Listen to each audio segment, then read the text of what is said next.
Please give this video a thumbs up right now and hit that subscribe button so you never miss our upcoming dramatic stories.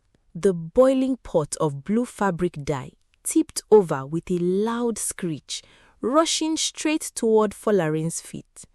Kanyinsola lunged forward, grabbed his canvas jacket and pulled him back with a violent jerk.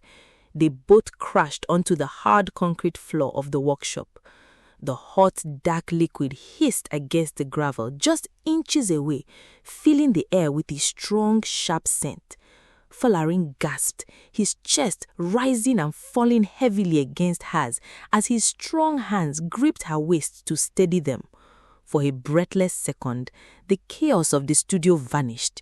He looked down at her, his long, dark dreadlocks brushing against her cheeks, his eyes filled with fierce tenderness. "Are you hot, Kanyi?" he whispered, his voice trembling. Kanyinsola could only shake her head, her breath catching as she stared at him. She reached up, her blue-stained fingers curling into his collar, pulling him down to her. When his lips met hers, it was a desperate collision, born from the constant fear that their time was running out.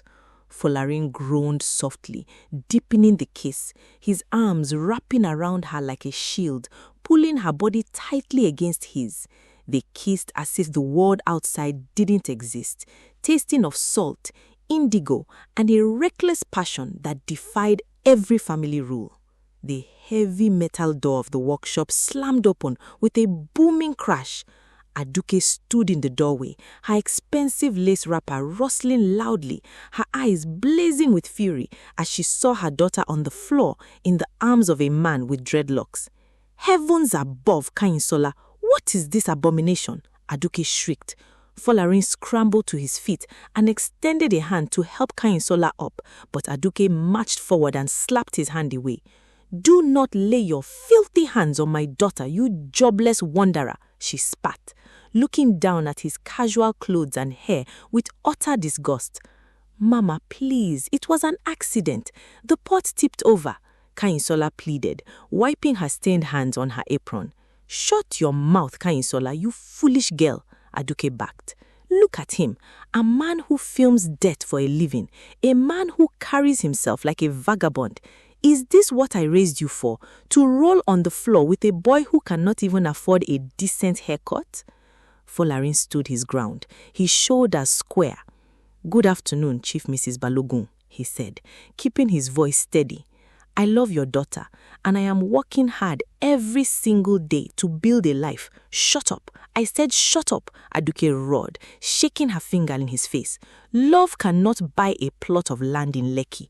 You are a cancer to her future, and I will see myself ruined before I allow a street boy to drag my family name through the mud." Adire grabbed Kanyinsola's wrist with an iron grip, dragging her toward the exit. "We are leaving now, and if I ever see you near this boy again, I will call the police," she warned. Kanyinsola twisted in her mother's grasp, her eyes locking onto Folarin's desperate face as she was hauled away. The drive to the family estate in Ikeja was filled with a suffocating silence. The moment they stepped into the grand marble-floored living room, Kanyinsola's father was waiting, sipping tea. He looked up with cold, unyielding eyes. "Sit down, Kanyinsola," her father said in a low, terrifying rumble. She sat on the edge of the sofa, her hands shaking. "Your mother tells me you are still letting that filmmaker boy clutter your mind," he continued. "I tolerated this fabric dyeing business because I thought it would keep you occupied until you settled down, but it has become a breeding ground for rebellion." Kanyinsola swallowed hard. "Papa, Folarin is not a rebellion. He is kind. He understands my art. He supports me." "Silence," her father roared, slamming his cup onto the glass table so hard it cracked. "You will not speak of that boy in this house again. Your marriage introduction date has been set. 2 weeks from today, Tunde Coker and his family will be arriving here to pay your bride price." Kanyinsola felt the air leave her lungs entirely. Tunde Coker was a high-ranking customs officer her parents had been pushing her toward for months, a man whose smile felt calculated and cold. "Papa, no, please. I do not love Tunde. I don't even know him," she cried, tears spilling over her lashes. "You will know him in marriage," Aduke chimed in, gripping Kanyinsola's shoulder tightly.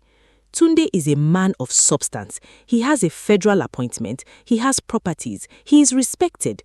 You will marry Tunde, or you will pack your bags and leave this house today with absolutely nothing. You will be dead to us." Kanyinsola looked at her parents, seeing absolutely no mercy in their eyes, only a rigid wall of pride. That night, under the cover of darkness, Kanyinsola slipped out of her window and sprinted through the quiet streets to the small apartment where Folarin lived. She pushed the door open, throwing herself into his arms the moment he appeared. Folarin caught her, lifting her off her feet as she sobbed into his neck. He carried her to the small couch, holding her tightly, his fingers smoothing through her hair. "They are forcing me, Folarin. They set the date. They said if I don't marry Tunde, they will disown me and take the workshop away. Everything I've worked for will be gone." Folarin's chest tightened, his eyes darkening with sorrow. He cupped her face in his hands, wiping away the tears. "Look at me, Kanyi," he commanded softly. "If you want us to run away, we will run away tonight. I will pack my cameras. We can go to the west. We can start over. It will be hard, but I will work myself to the bone to take care of you." Kanyinsola looked into his honest eyes, her heart aching with a devastating truth. She knew running away meant Folarin would have to abandon his documentary project, the one he had poured his soul into for years. "I can't do that to you, Folarin," she whispered, her voice breaking completely. Folarin stared at her, the crushing weight of reality settling over him. He didn't argue. He simply pulled her back into a fierce embrace, pressing his lips against her forehead, her eyelids, and finally her mouth. This kiss was full of the agonizing taste of goodbye, a slow, sorrowful surrender to a fate they couldn't fight. They held each other in the dark for hours, clinging together as if they could stop the sunrise from coming. The day of the traditional introduction arrived with oppressive grandeur. The Balogun compound was a sea of glittering gold and cream lace, filled with the loud voices of high society guests. Kanyinsola sat in her bedroom mirror, looking like a heavily adorned doll in her stiff, expensive wrapper. Her face was expertly painted, masking the dark circles under her eyes, but her gaze was dead. Wumi, her childhood best friend, paced the room anxiously. "Kanyi, it's not too late. We can still find a way out of this," Wumi whispered. "Look at your eyes. You look like you are going to a funeral." Kanyinsola laughed a hollow laugh. "It is a funeral. I am burying the girl who used to dream. Just promise me one thing. Don't let Folarin come here. Don't let him see this. It would kill him." Wumi bit her lip, tears shining in her eyes as she nodded, squeezing Kanyinsola's cold hand just as Aduke burst into the room, beaming with a triumphant smile. "Come on, the groom's family is waiting. Let them see the beautiful prize they are paying for," her mother exclaimed, ignoring the profound sadness radiating from her daughter. As Kanyinsola walked down the stairs, the loud cheers and drumming of the traditional singers washed over her like static noise. At the center of the living room sat Tunde Coker. He was impeccably dressed in a white agbada, his gold watch catching the light as he smiled up at her. To everyone else, he was the perfect gentleman. But as Kanyinsola stepped closer and he took her hand, his grip was unexpectedly tight, his fingers squeezing hers with a firm, dominant pressure that felt less like affection and far more like a declaration of absolute ownership. The heavy mahogany doors of Tunde's mainland estate shut with a definitive click that sounded exactly like a cell door locking into place. Kanyinsola stood in the vast foyer, her feet aching from the heavy bridal shoes she had worn for 12 hours. The wedding had been a blare of flashing cameras and her mother's triumphant laughter. Now, the silence of the house was absolute. Tunde untied his stiff embroidered cap, tossing it onto a table before turning around to face her. His expression had completely shed the warm grin he displayed for the cameras. He walked over to her slowly and reached up to unpin the heavy head tie from her hair. "There," he murmured, his voice flat. "Now you are in my house, Kanyinsola. The show is over. We need to establish how this household runs."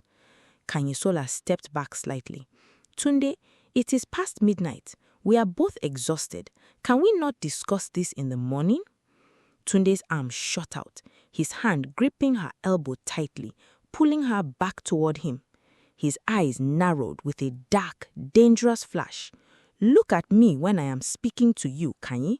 In this house, we do not postpone my instructions.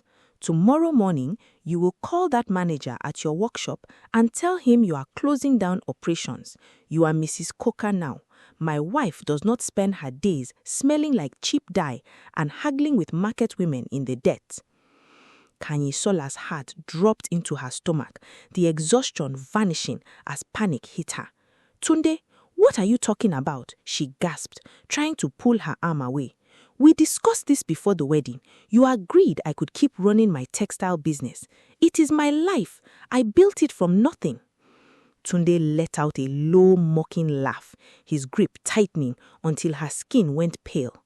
"I agreed to whatever was necessary to get your parents to sign the registry, Kanyinsola. Do you honestly think a man of my status wants his wife working like a common laborer? You have a generous allowance now. Your only job is to manage this home, look impeccable at my galas, and give me children. The workshop is finished." He released her arm with a sudden shove that made her stumble, then turned and walked upstairs without looking back. Kanyinsola stood in the dark foyer, rubbing her bruised elbow, the terrifying reality of her new life crashing down upon her. By the 3rd month of the marriage, the estate had become a fortress of isolation. Tunde's control crept into every single crevice of her existence. One rainy Tuesday afternoon, Wumi managed to bypass the estate gates by telling the guards she was delivering a package. When Kanyinsola opened the front door and saw her best friend, she let out a choked sob, throwing her arms around Wumi's neck.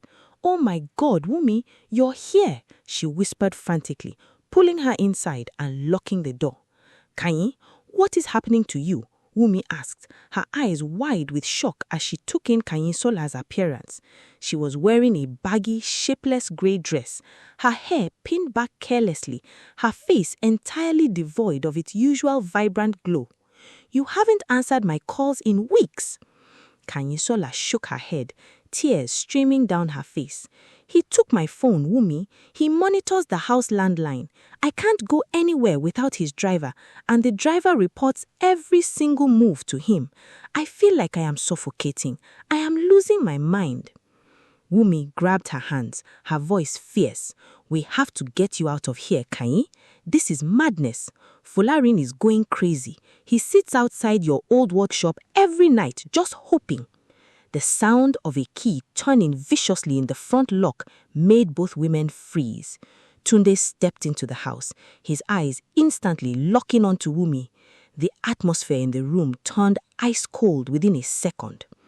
"Who authorized this visit?" Tunde demanded, his voice dropping to a dangerous register as he walked into the living room, ignoring his wife entirely and staring down Wumi. "I am Kanyinsola's friend, and I don't need authorization to see her," Wumi spat back, stepping defensively in front of Kanyinsola. Tunde smiled, a chilling curve of his lips. "In this house, you do. Get out of my sight before I call the estate security to drag you out by your hair, you gutter girl." "Tunde, please, she was just leaving," Kanyinsola begged, her voice cracking as she pushed Wumi towards the door, desperate to protect her friend from his escalating rage. Wumi looked at Kanyinsola with deep sorrow and terror, whispering a quick "I love you" before slipping out. The moment the door clicked shut, Tunde turned on Kanyinsola, his face contorted in pure fury. He lunged forward, grabbing the front of her dress and dragging her roughly towards the grand staircase. "I warned you about bringing your low-class friends into my home," he roared. "You think you have a voice here?" He dragged her up the stairs as she screamed, her fingernails scratching at his hands, her tears blinding her. He threw her into the guest bedroom, slamming the door shut and locking it from the outside. "You will stay in there until you learn how to respect your husband," his voice boomed through the thick wood.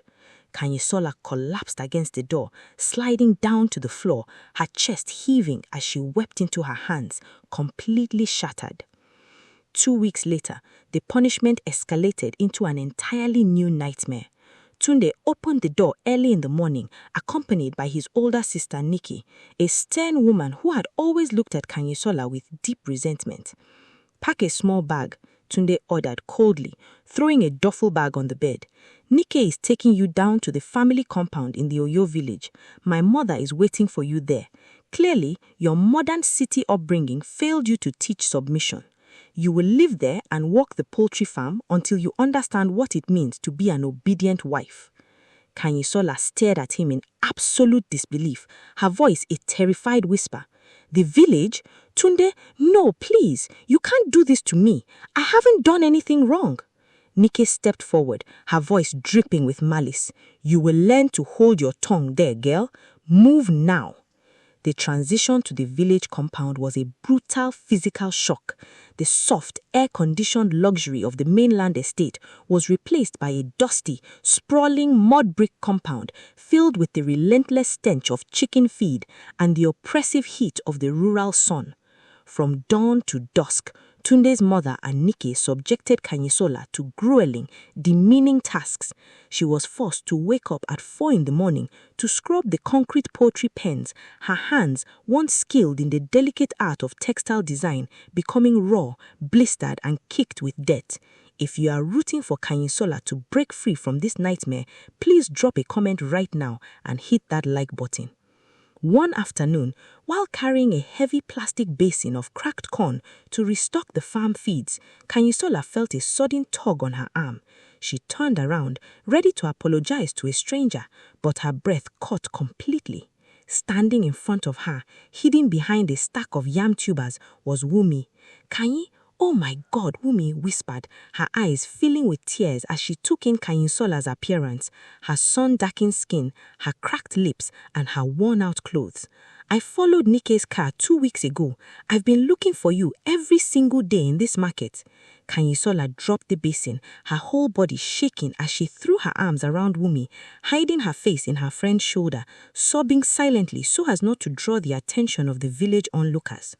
Wumi held her tightly, her voice urgent in her ear. "Kanyi, listen to me carefully. Folarin is here. He's staying at a small motel 3 miles away. He wouldn't let me come alone. We are getting you out of here tonight." Kanyinsola pulled back, her heart pounding with a wild mix of intense hope and absolute terror. "Folarin is here?" Wumi nodded vigorously. "Yes, and he loves you so much. Be at the eastern edge of the cocoa farm at midnight. Don't bring anything, just come." At exactly midnight, the village was dead silent, save for the eerie chirping of crickets. Kanyinsola slipped out of the mud brick hut, her heart hammering against her ribs like a trapped bird. She ran through the shadows, her bare feet cutting into the sharp twigs and dry leaves of the path. When she reached the edge of the dark cocoa farm, a tall figure stepped out from behind a massive tree. "Folarin," she gasped. In one swift movement, Folarin closed the distance, gathering her into his arms and pulling her against his chest so hard it knocked the breath from her. He buried his face in her hair, his body trembling with a mixture of rage at what had been done to her and overwhelming relief. "Kanyi, my beautiful Kanyi," he whispered fiercely. He pulled back just enough to look at her face in the moonlight, his thumbs tracing her chapped lips before his mouth crashed onto hers. This kiss was nothing like their past goodbyes. It was alive, desperate, and filled with a fierce promise of rescue. Folarin kissed her with a deep, consuming hunger, his lips moving against hers to wash away the months of pain, dust, and isolation. Kanyinsola clung to him, her hands threading through his thick dreadlocks, drinking in his warmth as tears of pure relief streamed down her face. He tasted of freedom, of the city, and of a love that refused to die. Wumi hissed from the shadows near a packed, unbranded car. "We need to move now. The night guards will pass by soon." Folarin broke the case but kept his hand tightly locked in Kanyinsola's, pulling her into the back seat of the vehicle as it sped away into the dark, leaving the village and Tunde's oppression behind forever. They arrived back in Lagos under the cover of early morning fog, pulling up to Wumi's hidden apartment on the outskirts of the city. For the first time in months, Kanyinsola took a hot shower, washing away the stench of the poultry farm and the dust of Oyo State. When she stepped into the small living room, Folarin was waiting with a warm cup of tea. He stood up, wrapping his arms around her waist from behind, pressing a soft kiss to her neck. "You are safe now, Kanyi. I am never letting them touch you again," he vowed softly. Over the next 2 weeks, Kanyinsola, backed by Wumi and Folarin, took a dangerous stand. She refused to go back. When Tunde sent threatening messages through his lawyers, Kanyinsola responded by filing for a legal separation, citing domestic abuse and unlawful confinement. Her mother, Adire, called her phone screaming, accusing her of bringing public shame to the Balogun name. "You are a disgrace, Kanyinsola. Tunde will ruin us, and you will end up on the streets with that vagabond," her mother yelled through the line. Kanyinsola did not cry this time. "Then let me be a disgrace, Mama, but I will be a living, breathing one," she replied steadily, cutting the call and blocking the number. With the last of her secret savings and financial help from Wumi, Kanyinsola rented a tiny garage space. She bought bags of raw indigo leaves and white cotton fabric. She began to dye again, creating a new collection named Adire Otito, the fabric of truth. Her hands were still scarred from the village walk, but as she dipped the cloth into the deep blue vats, she felt her soul healing with every pattern she bound. 6 months later, the small garage had transformed into an open-air exhibition space for her new fashion line. The crowd was packed with young Lagos creatives, journalists, and art lovers. The walls were lined with breathtaking pieces of deep blue, gold, and white fabrics, each pattern telling a story of captivity and eventual freedom. Even her mother, Aduke, stood near the entrance, looking humbled and quietly proud as she watched journalists interview her daughter. As the crowd began to thin out, Folarin walked through the entrance, wearing a sharp linen shirt, his dreadlocks neatly tied back. He didn't say a word. He simply walked up to Kanyinsola, his eyes burning with immense pride. He reached out, his fingers catching hers, pulling her gently behind a large hanging tapestry of blue cloth away from the remaining guests. "You did it, Kanyi," he whispered, his voice thick with emotion. Kanyinsola looked at him, her heart overflowing with a joy she thought she had lost forever. "I didn't do it alone," she said, leaning up on her toes. Folarin smiled, his arms winding around her waist, lifting her slightly as his lips met hers again. This kiss was slow, sweet, and anchored in a deep, mutual respect. There was no rush of being caught and no shadow of a golden cage hanging over them. Kanyinsola was finally whole, standing on her own feet, holding the man she loved on her own terms. Thank you so much for watching until the very end. Please comment down below where you are watching this video from right now. And don't forget to like, share, and subscribe to the channel for more powerful stories.